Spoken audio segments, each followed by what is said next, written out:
Сәлеметсіз бе?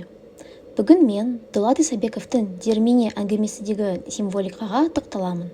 Нақтырақ айтқанда, дерме өсімдігінің қандай мағына беретінін талдаймын. Алдымен дермененің өзіне назар аударайық. Бұл қазақ даласында өсетін, дәмі ащы, бірақ емдік қасиеті бар өсімдік. Автор осы қарапайым өсімдік арқылы терең ой жеткізеді. Менің ойымша, дермене әңгіменің негізгі символдарының бірі, өйткені ол бірнеше мағынаны қатар білдіреді. Біріншіден, дермене өмірдің ащы тұстарын бейнеледі. Оның дәмінің ащы болуы кездейсоқ емес. Бұл адам өміріндегі қиындықтарды, ауыр сәттерді еске салады. Әңгімедегі кейіпкерлердің тағдыры да оңай емес. Олар түрлі қиындықтарға тап болады. Осы арқылы автор өмірдің әрқашан жеңіл болмайтынын көрсетеді.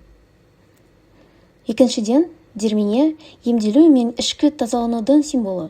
Ащы болғанына қарамастан, ол адамға пайда әкеледі. Бұл жерде маңызды идея бар. Кейбір қиындықтар бізге зиян емес, керісінше бізді шыңдайды. Яғни, адам дәл сол қиындықтар арқылы күшейіп, тәжірибе жинайды. Үшіншіден, дермене қазақ халқының өмірімен тығыз байланысты символ ретінде көрінеді. Халықтың тұрмысы қарапайым болғанымен, оның ішінде төзімділік пен күш жатыр. Сол сияқты дерменеде сырттай қарағанда қарапайым өсімдік, бірақ оның пайдасы өте зор. Әңгімедегі кейіпкерлердің мінез-құлқына қарасақ, олар қиындыққа қарамастан өмір сүруін жалғастырады. Бұл дермененің қасиетімен ұқсас, ащы болса да, ол өмірге қажет. Осыдан шығатын қорытынды, автор дермене арқылы өмірдің күрделілігін ғана емес, сонымен қатар адамның ішкі күшін көрсеткісі келеді. Қорытындылай келе, дермене жай ғана өсімдік емес.